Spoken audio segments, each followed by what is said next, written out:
Hello student, आज हम लोग फिजिक्स में टॉपिक चालक या आवेशित चालक की ऊर्जा के बारे में इस तरह से कहेंगे। आवेशित चालक की ऊर्जा,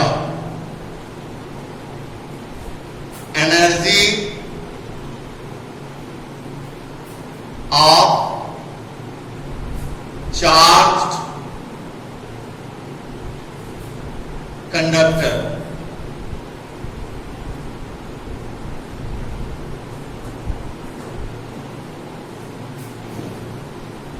सबसे पहले मैं आपसे एक बात कहना चाहूंगा कि आप लोग वीडियो शुरू से अंत तक जरूर देखिए।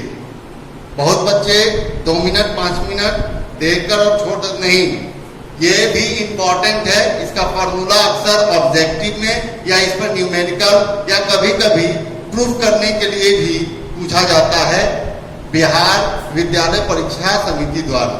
दूसरी बात, हम लोग जो भी पढ़ा रहे हैं ये बिहार विद्यालय परीक्षा समिति द्वारा निर्गत जारी की गई जो भी सिलेबस है उसी के तहत पढ़ा रहे हैं। बहुत बच्चे कमेंट कर रहे हैं कि सर जेईई मेंस वगैरह के, तो अभी ये क्लास जो चल रहा है आपका बोर्ड लेवल पर चल रहा है, ठीक है। और जितने इंपॉर्टेंट चीज है आपको दिया जा रहा है, आप इसे नोट्स बनाएं और इसे बार बार रिवीजन करें।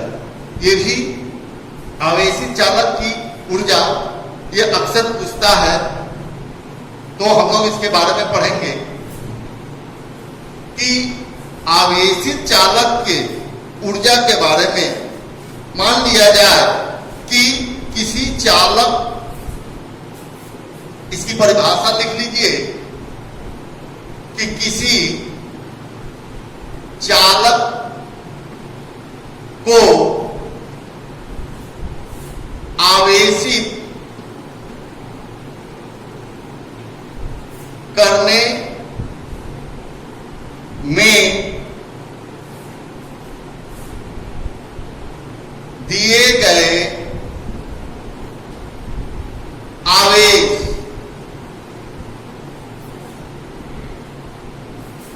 को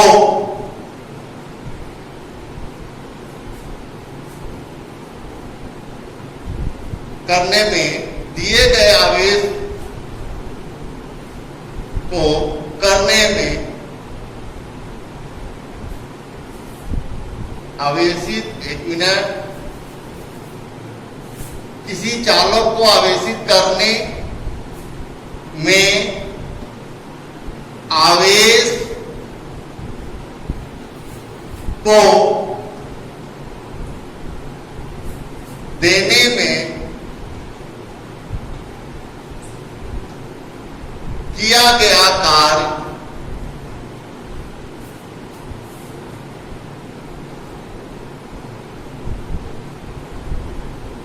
चालक की ऊर्जा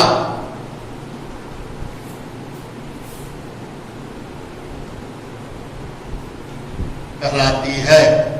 अर्थात किसी चालक में आवेश को देने में, हम लोग पढ़े हैं कि अगर ये चालक है, हमें इस आवेश को देना है, तो ध्यान रखिएगा ये आवेश पूर्ण रूप से एक बार में नहीं दिया जाता है, इसे कई भागों में छोटे छोटे भाग करके इसे दिया जाता है। फिलहाल आप समझिए, इस चालक को इसमें देने में, अगर चालक यहां से यहां तक भेजा गया तो यहां से यहां तक कार्य हुआ, इस कार्य ही ऊर्जा है। अर्थात किसी चालक को आवेशित करने में आवेश को देने में किया गया कार्य चालक की ऊर्जा कहलाती है। फिर से, किसी चालक को आवेशित करने में, इसे शॉर्ट में भी लिख सकते हैं, अर्थात किसी चालक को आवेशित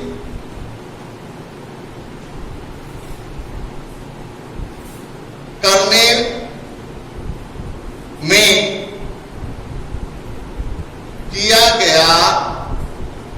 कार्य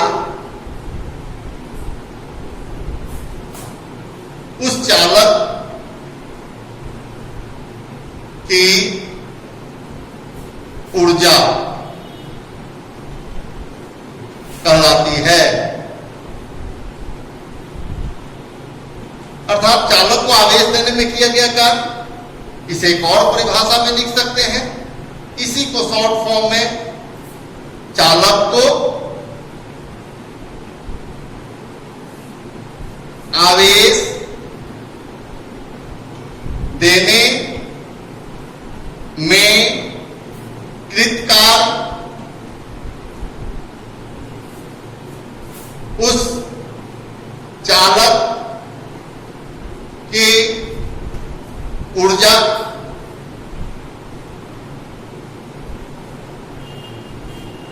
कहलाती है। ओके, तो ये परिभाषा आप जरूर नोट कर लीजिएगा। कोई एक चाहे तो समझ लीजिए, फीलिंग कीजिए कि किसी चालक को आवेश तब दिया जाएगा तो आवेश यहां से यहां तक जाने में जो कार्य करेगा वही कार्य इसकी ऊर्जा के रूप में निहित हो जाएगा। ये पोटेंशियल एनर्जी हो जाता है। ओके, ठीक है, चलिए इसको देखते हैं, इसका फॉर्मूला ड्राइव कर लेते हैं। ओके,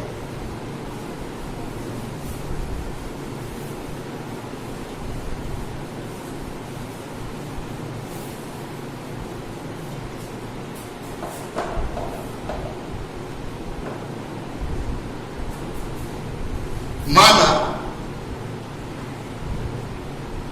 चालक की धारिता C है। मान लिया जाए एक चालक है और उसकी धारिता कितनी है, तो उसकी धारिता C है और उसे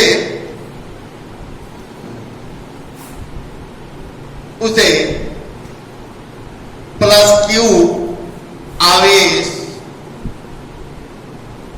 देने पर चालक में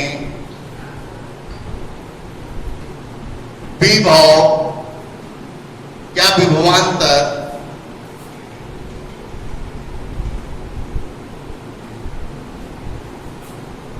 भी हो जाता है।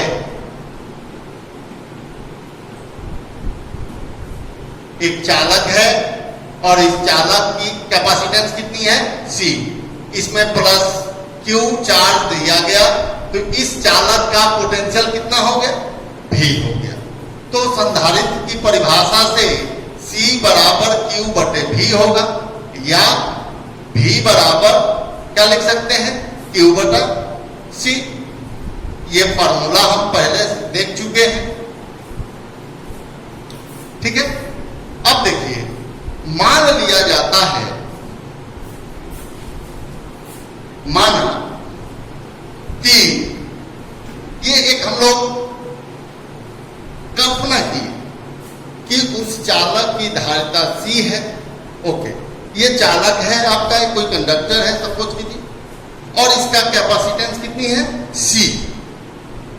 C का मतलब इस बर्तन का क्षमता कितनी है। अगर बर्तन जैसे बाल्टी हम लोग लेते हैं, बकेट लेते हैं, तो 5 लीटर 10 लीटर 20 लीटर का हम लोग बोलते हैं कि ये 20 लीटर वाला बाल्टी है। इसका मतलब होता है कि उसमें कोई भी लिक्विड सब्सटेंस उसमें 5 लीटर 10 लीटर 10 लीटर वाले होते हैं, इसमें रखे जा सकते हैं। उसी तरह ये चालक है और उस चालक की क्षमता कितनी है आवेश को एकत्रित करने की, तो C है।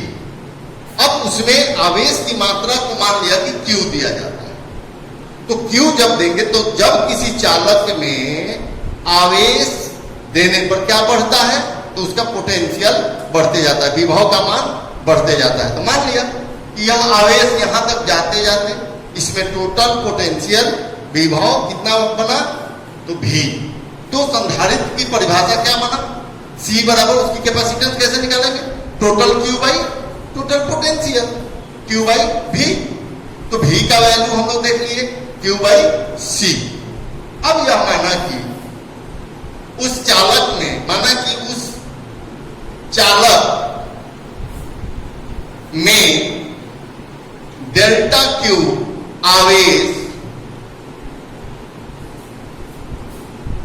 देने पर कृत कार्य डेल्टा डब्ल्यू होता है। अब हम लोग शुरू करते हैं प्रूफ करने के लिए। मान लिया कि इस चालक में एक स्मॉल चार्ज डेल्टा क्यू इसमें देना है। एक क्यू चार्ज लिए स्मॉल क्यू और उसका एक छोटा सा टुकड़ा डेल्टा क्यू इसमें दे रहे हैं, जिसमें कार्य कितना हो रहा है? Delta W. तो किया गया कार्य डेल्टा डब्ल्यू बराबर क्या होगा? याद रखिएगा, पोटेंशियल इंटू दिया गया था, यहां देखिए किया गया कार्य V इंटू डी क्यू। ठीक है, V इंटू डी क्यू होगा। ओके, तो ये हमारा मिल गया। अब हमें देना क्या है? तो लिखेंगे इस प्रकार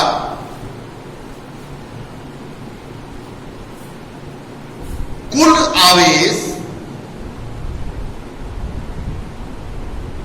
प्लस क्यू को देने में किया गया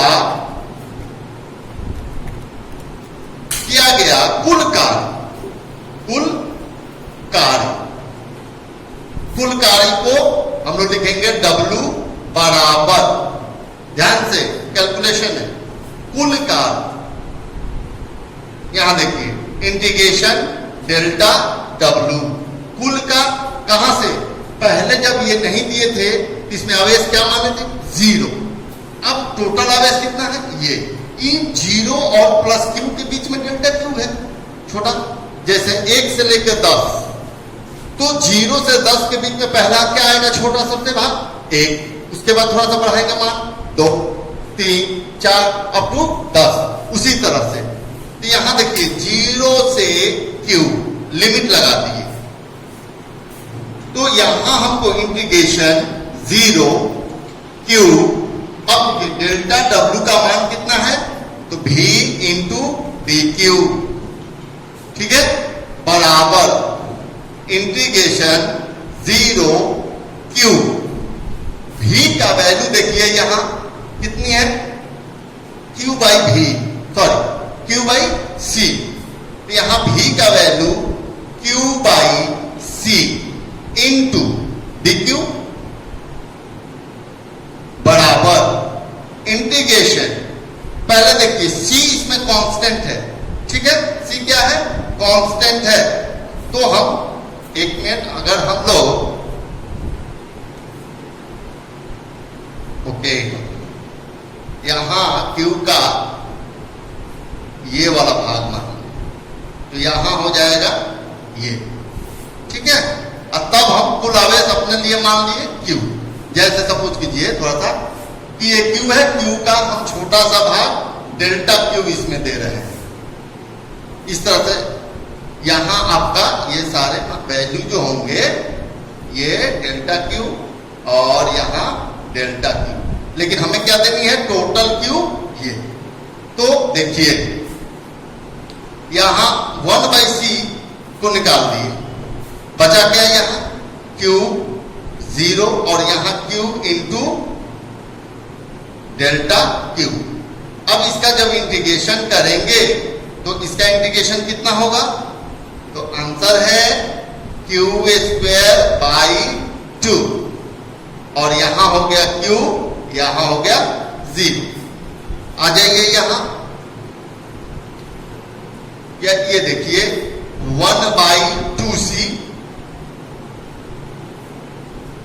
Q की जगह पर एक बार स्मॉल Q का स्क्वायर माइनस इस Q की जगह पर एक बार 0 लोअर लिमिट, तो आंसर आ गया 1 by 2 Q square by C।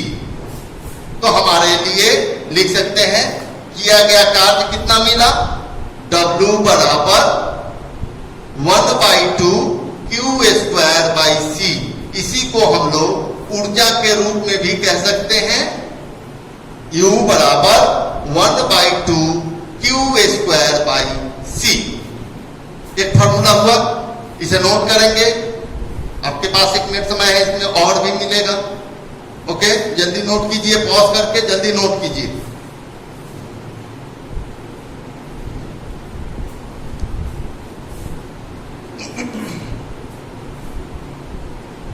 Okay, यहां देखिए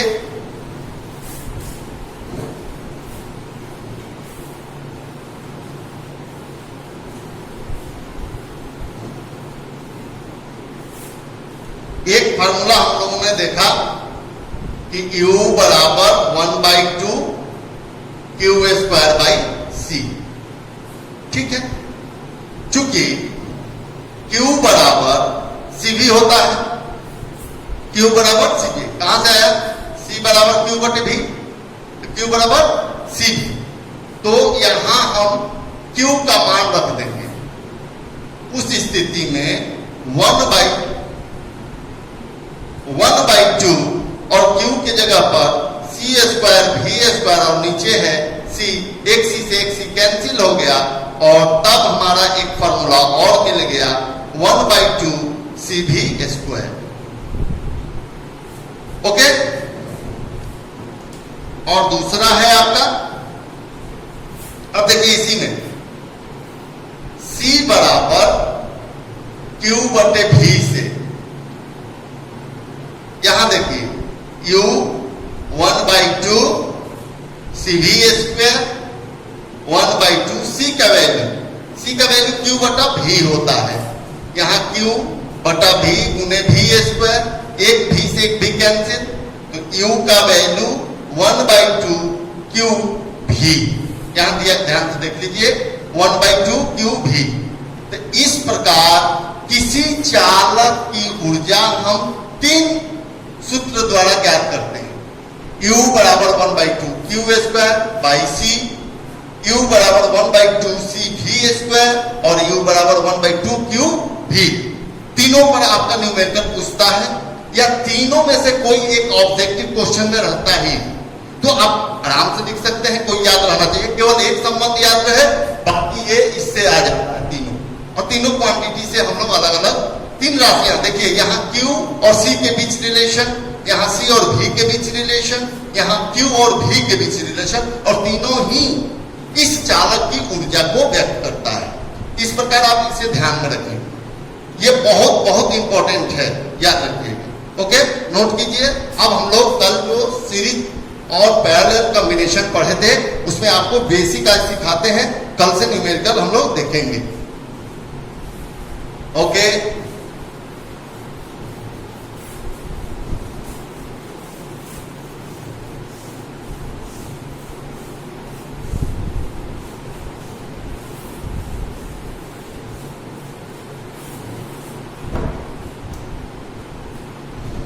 देखिए बच्चों, कल हम लोग सीरीज और पैरेलल कॉम्बिनेशन ऑफ कैपेसिटर के बारे में देखे थे।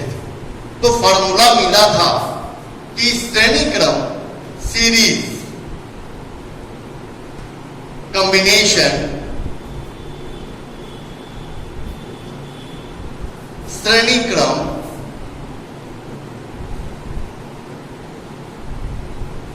संयोजन के लिए फॉर्मूला अगर 3 था तो समतुल्य या तुल्य धारिता 1/C1 1/C2 और प्लस 1/C3 एक फॉर्मूला था। दूसरा पार्श्व क्रम, आप लोग 10 क्लास में रेजिस्टेंस के बारे में इस तरह से पढ़े होंगे, ठीक उसके उल्टा है। यहां देखिए पार्श्व क्रम संयोजन,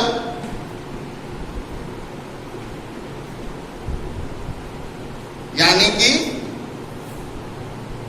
पैरेलल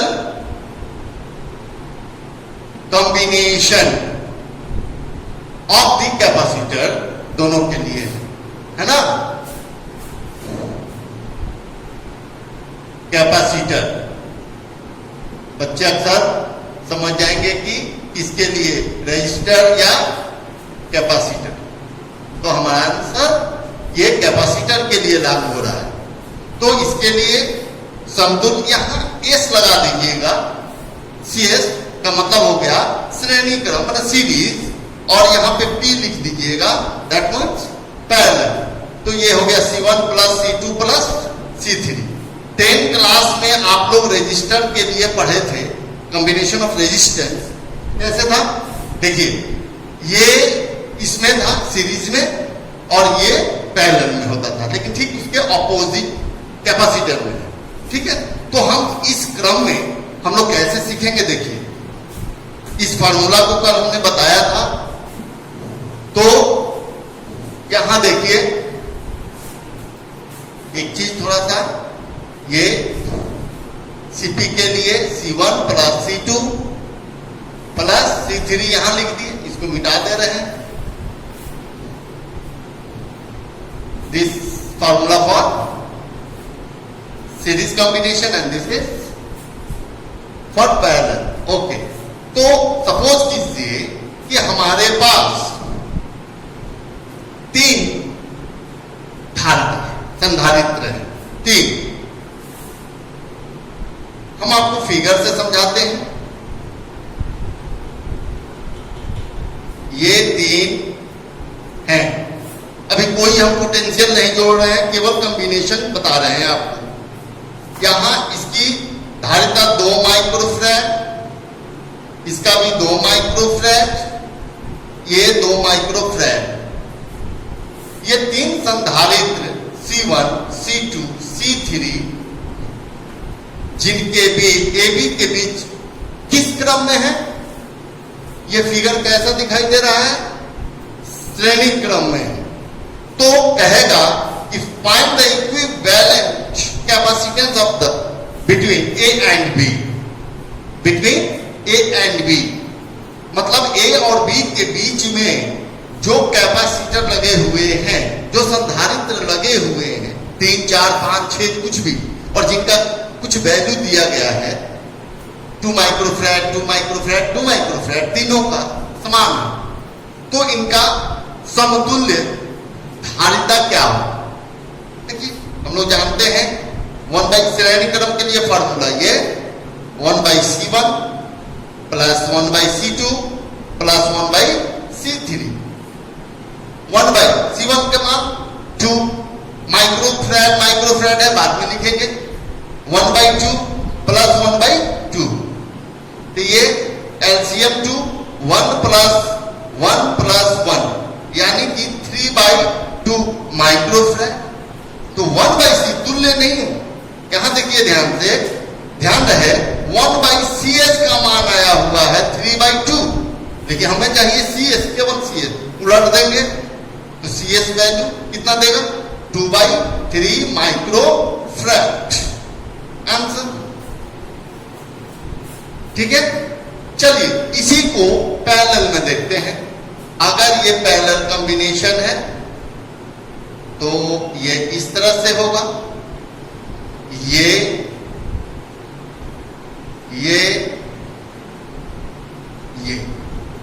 इनके बीच A और यहां B है, ये भी 2 माइक्रोफैराड, 2 माइक्रोफैराड, 2 माइक्रोफैराड।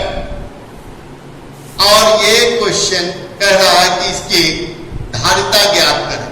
ये C1, ये C2, C3 याद कीजिए, Cp बराबर C1 plus C2 plus C3, तो आसान है, C1 plus C2 plus C3। तो ये 2 प्लस 2 प्लस 2 बराबर 6 माइक्रोफैराड, आंसर। बहुत ही आसान क्वेश्चन था। ओके, तो समझ में आया। चल आगे देखते हैं, कुछ हटकर, इसे पॉज करके देख लीजिए फिर से, और अब जो मैं सवाल बता रहा हूं उसे सीखना है आपको। मिक्स्ड है, ये मिक्स्ड क्वेश्चन है, इसमें सीरीज और पैरेलल दोनों लगा हुआ है। ओके, ये देखिए, ये क्वेश्चन उसी तरह से A और B के बीच में ये 2 माइक्रोफैराड, ये 2 माइक्रोफैराड, और ये 2 माइक्रो फ्रेड। कहेगा कि AB के बीच तुल्य धारिता ज्ञात करें। समझ में आ रहा है कुछ? इस सवाल को बनाने के पहले सबसे पहले याद रखिएगा, ये बॉक्स जो है, इस बॉक्स में जो कैपेसिटर चाहे जितने हों उस हिसाब से, अभी तो एक एक है, उनको पहले देखेंगे, इनको नहीं। हमने इसका नाम रखा C1, C2 और ये C3। तो बच्चों देखिए यहां इस बॉक्स के अंदर C2 और C3 किस क्रम में है? देखिए इसका टर्मिनल और इसका टर्मिनल दोनों का सेम है, और इसका सेम है। तो याद कीजिए ये दोनों एक और ये दोनों एक, ये कैसा होता है? पैरेलल होता है। तो ये दोनों आपस में कैसे हुए? किस कॉम्बिनेशन में? पैरेलल में होंगे। ओके, तो हम लिखेंगे, इसी से शुरुआत करेंगे। लिखेंगे चूंकि C2 तथा C3 पार्श्व क्रम में हैं, इसलिए C23 पैरेलल, CP नहीं लिखकर किसको हम पैरेलल कर रहे हैं? तो 2 और 3 को, तो यहां 2 और 3 लिखेंगे। ओके, तो यहां लिखेंगे 2 + 3। 2 का वैल्यू 2, 3 का भी 2 ही है, इसलिए 4 माइक्रोफैराड आ गया C23। अब ये दोनों मिलकर एक बन गए, एक कैपेसिटर बन गए। तो हम इस फिगर को फिर बनाएंगे। ये हुआ C1, ये वाला यहां A है। अच्छा, इसको देखिए, ये दोनों मिलकर एक बन गया, यानी कि एक ही कैपेसिटर बन गया, और यहां P हो गया। और इसका वैल्यू C23 कितना आ गया? 4 माइक्रोफैराड। और इसका कितना है? 2 माइक्रोफैराड ऑलरेडी है। अब इस किस क्रम में हो गए? ये दोनों श्रेणी क्रम में हो गए। तो लिखेंगे अतः C1 तथा C23 श्रेणी क्रम में होंगे, श्रेणी क्रम में होंगे। तो श्रेणी क्रम में आंसर C1, 2, 3, S के जगह पर 1, 2, 3 क्योंकि तीनों आ गया इसमें। तो 1/C1 + 1/C23 वैल्यू बैठाइए। C1 का वैल्यू 2 है, प्लस इसका वैल्यू 4 है, एलसीएम 4, यहां हो जाएगा 2 1 = 2, 1, 3/4। इसका वैल्यू आया 1/C123 का, कितना आया? 3/4। हमारा आंसर क्या होना चाहिए? इसको उलट देना है। C123 = 4/3 microfarad answer. ओके, समझ में आया? ठीक है। एक सवाल पोटेंशियल पर मिटा दें, पॉज कर आप नोट कीजिए, 1 मिनट पॉज करके।